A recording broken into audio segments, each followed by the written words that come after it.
Welcome to the Consumer Finance Podcast. I'm Chris Willis, the co-leader of Troutman Pepper's Consumer Financial Services Regulatory Practice, and I'd like to welcome you to the first of a special new four-part series called Keeping Up with the Bureau.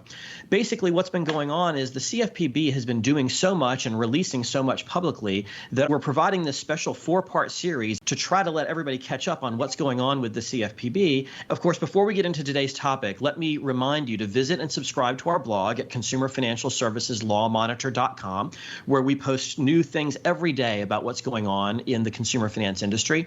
And don't forget to check out our other podcasts. We have lots of them. We have the FCRA focused on credit reporting, the Crypto Exchange, which is about all things crypto, and our privacy and data security podcast, Unauthorized Access. And all of them are available on all popular podcast platforms. And hey, if you like our podcast, let us know. Leave us a review on your podcast platform of choice. So today's episode, the first in our special four-part Keeping Up with the Bureau series, is going to be about recent CFPB moves to encourage federal law enforcement and cooperation with the Bureau by state attorney general's offices. So we're lucky today to have two of my partners to help talk through the issue of CFPB state AG cooperation, and that's Stefanie Jackman and Ashley Taylor. Stefanie is a partner in our Consumer Financial Services group. She's with me in Atlanta, and Ashley is a partner in our State Attorney General group, which is really the most preeminent state AG group in the country, and he's based in our Richmond office. So Stefanie, Ashley, welcome to the podcast, and thanks for being here today. Thanks, Chris. Thank you, Chris. So, Ashley, let me start with you. The idea of cooperation between the CFPB and state attorneys general isn't new. In fact, it's something that we saw when the Bureau launched. Would you mind going through for our audience sort of the historical background about cooperation between the CFPB and state attorneys general? Thank you, Chris. This is a back to the future moment, I feel like. Right? When the CFPB was first created, there was a lot of controversy around the authority of the director. And most folks have forgotten that the first director was Richard Cordray. Why was that, and is that so significant relative to how the Bureau operates today? Richard Cordray was a two-time attorney general from the state of Ohio. So he had a very strong working relationship with his colleagues, the other state attorneys general around the country. So when he became director of the CFPB, one of the first things he did was come to a NAG meeting, the National Association of Attorneys General, often called the National Association of Aspiring Governors. And he had a session where he focused on cooperation and teaming up with state AGs. And he discussed a memorandum, an MOU, a memorandum of understanding, designed to facilitate the sharing of information between the CFPB and the states. And at the time, he articulated a focus on debt collection.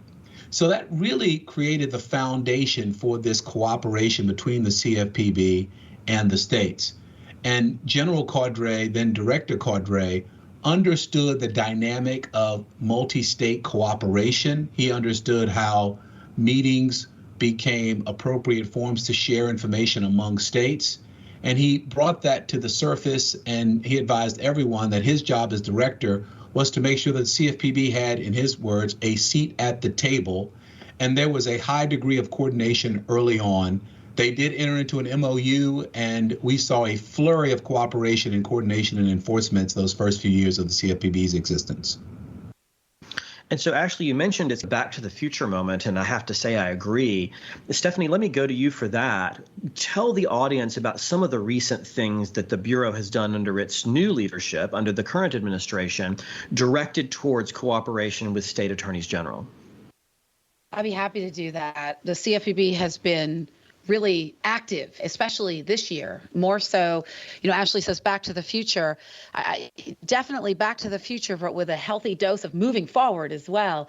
Just over the past few months, starting May 19th, the CFPB put out an interpretive rule that was seeking to clarify the scope, at least in the CFPB's view, of the ability of states to enforce federal consumer financial protection laws, the ones that were transferred to the CFPB under the Dodd-Frank Act for a primary interpretive and enforcement authority, and encouraging the states, looking at their press release that came with this interpretive rule from May. Just the three bolded points, I think, really demonstrate the CFPB is actively encouraging and inviting state regulators and state AGs to come to the table and join them in continuing to enforce and evolve consumer protection under not just state law, but federal law. For instance, this is quotes, states can enforce the Consumer Financial Protection Act, including the provision making it unlawful for covered persons or service providers to violate any provision of a federal consumer financial protection law. States can pursue claims and actions against a broad range of entities.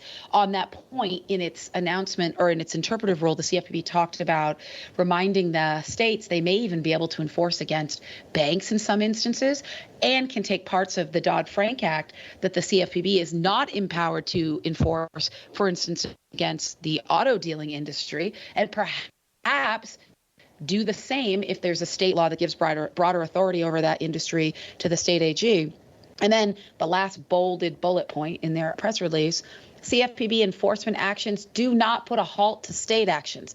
The CFPB is signaling we are not going to interfere. In fact, we're seeing the CFPB continue to coordinate, as it has done in the past, but even more so with states now. Just recently, there was a joint enforcement action with the New York Attorney General against an alleged, quote, repeat offender. The CFPB sees a lot of alleged repeat offenders. That was announced on April 21st of this year. And then we have a launch of circulars that have been coming out starting in May, right after the CFPB put out this call to arms to the state AGs, talking about efforts by the CFPB to say what they think about different laws and what they think they mean, and that they're hoping the CFPB's stated purpose in putting those circulars out is to guide enforcement by state regulators in knowing the CFPB's views on how the laws should apply.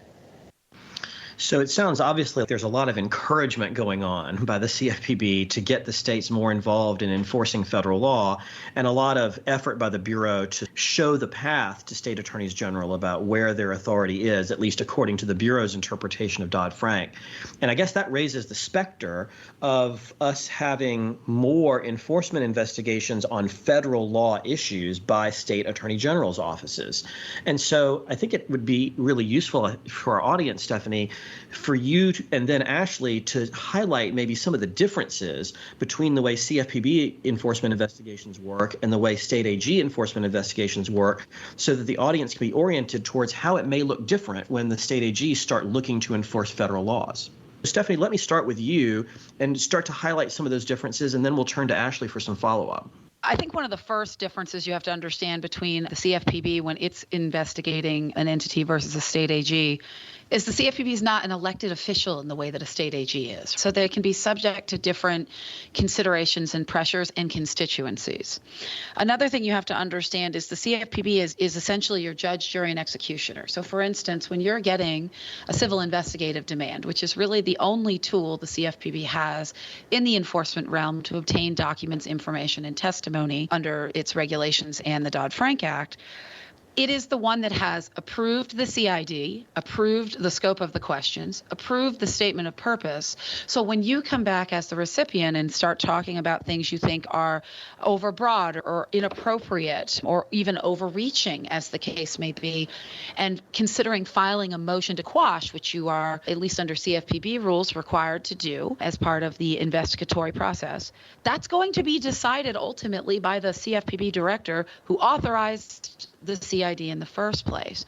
So it can be difficult to get any real traction or ability to pressure the CFPB to make adjustments and refine the scope of requests that can be quite burdensome in the investigatory phase, because you're asking the same entity that thought it was okay to now basically say, well, all right, maybe it wasn't okay what we originally asked for.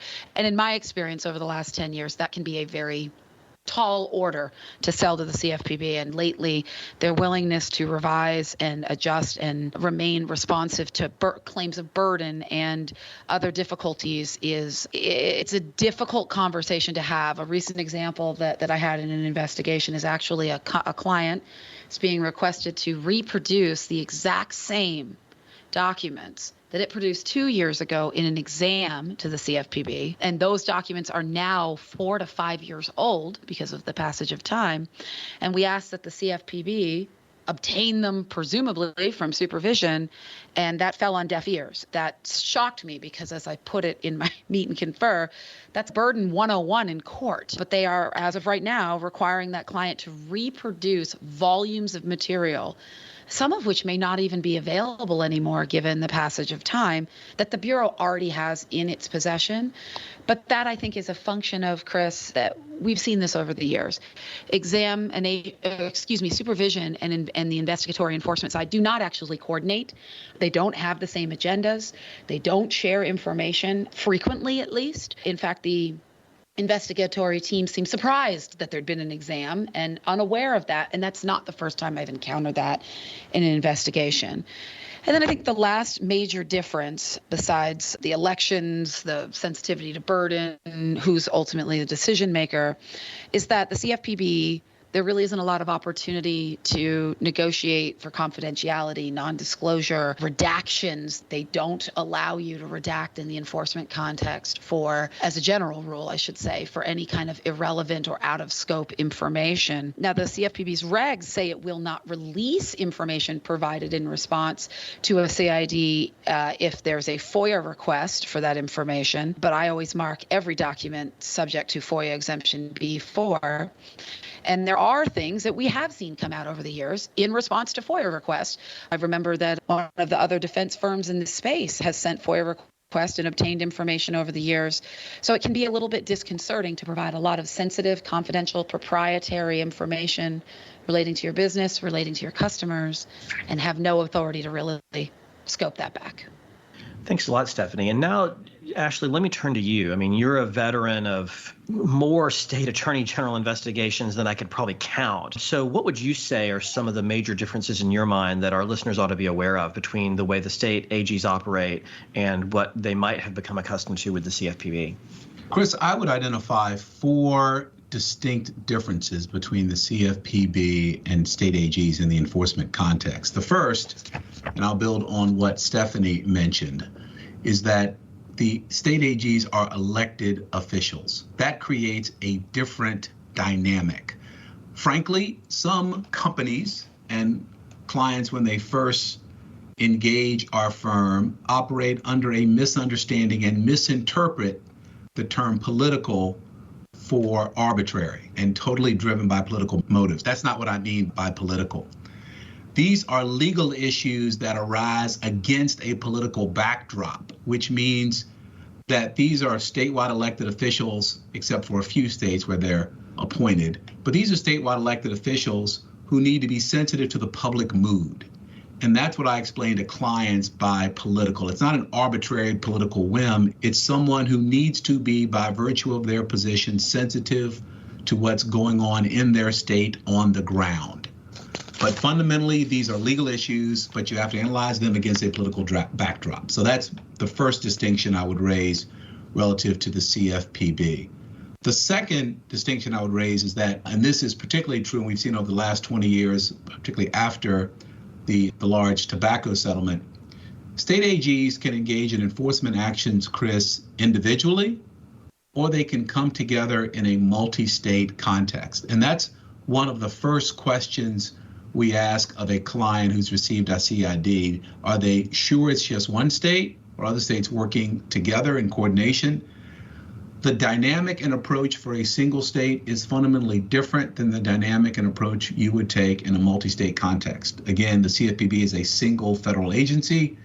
When you have 15 or 20 or, God forbid, 40 plus states making inquiries of you as a company, it creates a different dynamic and a different set of challenges.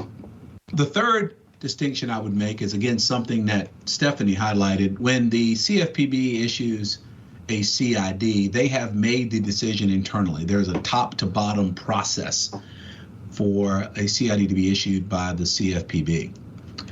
In the state context, every state is different. And by that, I mean, when a CID is issued by California, it means something relative to the approval process within the state of California to issue a CID. When a CID is issued by Missouri, it's a different approval process within the office. So what that means is that as a company, you can't look at a CID from any particular state and make any assumptions. You have to understand the approval process that occurs within a state to truly understand whether or not within a state an assistant AG may have authority on their own to issue a CID. Or a state may have a process where there's pre-approval within the office all the way up the chain before a CID is issued. But you need to understand what that issuance of a CID really means and not overreact, but also not underreact. And that's a key distinction between the CFPB and the states. When the CFPB issues a CID, it's been vetted top to bottom within that agency. You have to understand that every state is different with respect to their CID approval process. And finally, there is a fundamental difference with respect to redactions and confidentiality between the CFPB and states. Several states have somewhat developed statutes relative to confidentiality. Some have very little statutory structure upon which you can engage in a confidentiality discussion. And states generally are very concerned about public disclosure. That is, they feel an obligation to the public to be very responsive when there is a FOIA request, a Freedom of Information Act request. As a policy, they want to have an open records policy more generally. That stands in direct conflict with our interest in an investigation of being transparent in a way that doesn't unnecessarily expose a company's trade secrets or proprietary information. So again, if you have a multi-state investigation, you need to understand the confidentiality rules in every state, both the formal rules and the informal rules. By informal rules, I mean there are some protocols and policies that states have developed over the years, even if there's not a clear statutory framework. And you mentioned our experience, Chris, as a team, and it's a function of our experience in the broad-based team that we have here, where we understand what each state has by way of an unwritten policy or an expectation relative to redactions, aggressive identification of information as proprietary trade secret, what that means relative to FOIA request, and how states will treat it. Even those states that have statutory frameworks in place relative to confidentiality, none of the statutory frameworks are complete. They all have holes. For example, very few states address the issue of what happens to a company's documents at the end of an investigation. No one wants their documents sitting in a box in an AG's office for 10 to 15 years, where the assistant AG who worked on the matter is no longer there. A FOIA request comes in, and the current staff doesn't know what to do with the documents, so they turn them over. But the statutes generally are unclear as to what happens at the end of a case. So that's, again, something that needs to be negotiated, and states have expectations and protocols that they've developed over the years. And it's not smart to ask a state to do something that they will never do, but you want to ask states to do something that's consistent with other agreements they've reached. So those would be the four ways that I would distinguish state AG investigations from CFPB matters. That is really helpful, Ashley, so thank you for that. And now that we've talked about some of the procedural differences between the way the states work and the way the Bureau works, why don't we speculate for the audience together about what are the likely areas where we may see states take up the CFPB's invitation and start to investigate issues under federal law that they might not have done before. And Ashley, let me start with you. What do you think are some examples of some of the areas where we're going to see the state AGs invigorated by the urging on that we've recently seen from the CFPB? I think states will continue to be aggressive in a couple of areas. I would cite privacy and the concern around bank model programs. Stefanie, you should really expand on the bank model program point. I'm not going to steal your thunder because, Chris, I want to focus on something that we don't have to guess about. We don't have to read the tea leaves. We have actually an interpretive rule issued by the CFPB relative to the Fair Credit Reporting Act, encouraging states to understand the limited nature of preemption as it pertains to the Fair Credit Reporting Act. What's most interesting about this interpretive rule is that it was prompted by a case in New Jersey in which the New Jersey Attorney General's office was enforcing the FCRA, and the counsel for the defendant argued that the matter was preempted by federal law. That dispute led the CFPB to issue an interpretive rule making clear that state laws are not preempted unless they conflict with the FCRA. And indeed, they wanted to make it clear that states could be even, quote, more strict than federal law. They're encouraging states in this regard to be very active, and you can understand why.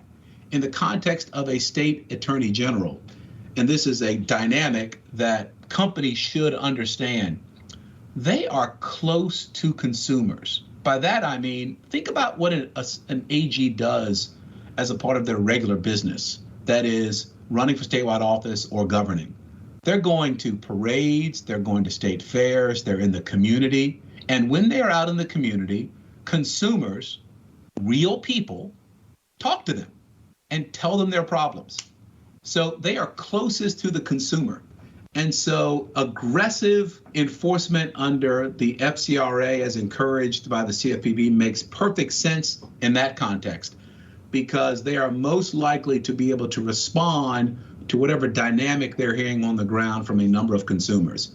And the CFPB wants that aggressive action to bolster and expand the general jurisprudence regarding FCRA. Stefanie, I'd love to hear from you on this too. What do you think the states are going to get up to, given this urging by the CFPB? Well, I agree with Ashley on privacy and credit reporting completely. And also he invited me to talk a little bit more about the bank partnership lending model, which is a place where we see concerted effort by the states, individually and in ways that suggest there's information sharing and coordination, although not perhaps a traditional multi-state that Ashley and his team are very accustomed to dealing with. But Ashley and I are involved in handling a number of these matters right now, and it's an area that strikes me as really ripe for state AGs as opposed to the CFPB, because if you have the CFPB taking the lead here, they've certainly taken a position which is to encourage the state AGs in these activities publicly and behind the scenes. But for them to take the lead really sets them up for a potential incongruence with the OCC and FDIC, who are responsible for overseeing banks who may be involved in these types of partnerships. And it strikes me as more appropriately led by the OCC, FDIC, who are, I think, unsettled on these issues and gathering information and evaluating different approaches. But when you start looking at this through the opposite side, as not an effort involving the banks, but their partners who would otherwise be subject to state usury laws, but for that partnership, it's really right in the wheelhouse of state attorney generals to enforce usury laws against non-banks. So it's an easier fit, I think, both legally and politically, to have the states taking the lead there. And that's going to continue to happen, I think, for some time. I also wonder if we'll see state enforcement of Regulation F and to what extent. We have seen that get some traction in California. Elsewhere, I've actually had occasion to reach out to regulators in some of the more consumer-oriented states and having broader collection laws that can apply to creditors. There's a number of states that incorporate the FDCPA, including some that incorporate it and apply it to creditors collecting their own debts, California and Maryland being two great examples. We have seen the LA District Attorney and other regulators in California adopting at least parts of Reg F outside of the FDCPA collections context, particularly call recordings and things relating to call frequency. But it remains to be seen if other states are going to follow suit and to what extent. I've had occasion to reach out to a few of them on behalf of clients, and what I've found is that outside of California, the regulators don't appear to have adopted a position one way or the other yet. Some even seemed a bit caught off guard by the no-names question. So I think what that tells me is, much like the CFPB, they're going to leave it to litigation to kind of work out the rules of the road, at least in the short term. But it'll be one to watch as we move forward. And again, if we see state AGs adopting and incorporating Reg F standards more broadly within their states, I think the first place we're going to see it is on contact frequencies, not just calls, but perhaps text and email. We have D.C. capping those. New York City and Massachusetts have long had some caps on texts that are less than Reg F. So it'll be an area to watch. And I also wonder whether the CFPB's announcements may get some of the states more interested in pursuing discrimination issues like fair lending, fair housing, appraisal bias, those sorts of things. We've had a couple of states manifest some interest in those issues in the past several years, and we have several ongoing investigations related to that within our office. And so I wonder if we're going to see more on the sort of anti-discrimination front from states as well. But let me close the podcast by just asking both of you this one last question. You know, the CFPB finds a lot of cases to bring in enforcement through its supervision process, where it goes in and it looks at basically everything in a financial institution and has a very high degree of ability to find whatever issues it's looking for. State attorneys general don't have examination authority. So, Stefanie, starting with you, how do we think the state AGs are going to find cases to investigate in the first place under federal law or these areas where you and Ashley just detailed? I think there'll be really three main sources, Chris, of opportunities for state attorney generals to consider enforcement activity. Complaints that are submitted directly to them, complaints that go to outside entities like the Better Business Bureau, FTC, CFPB, complaints that are going through gripe sites. Anywhere that consumers can complain, state AGs can source information, which is why complaint management remains a really important tool in not only assisting consumers who may be experiencing some sort of confusion or frustration or other issue, but also in trying to manage our overall risk profile with regulators and in private litigation. We also could see the CFPB referring cases directly to states that they gain through their own investigations or other supervisory and enforcement activities to the extent that they would like to partner or would like a state to take the lead. And then you could also see consumer advocates. They're very active and engaged with regulators at the federal and state level. So what they're talking about, experiences that their constituencies share with them, those can also be sources of information to state AGs for enforcement. So, Ashley, I'm going to let you have the last word here. Do you think that the state AGs are going to be hampered by their lack of examination authority and their ability to find and bring cases?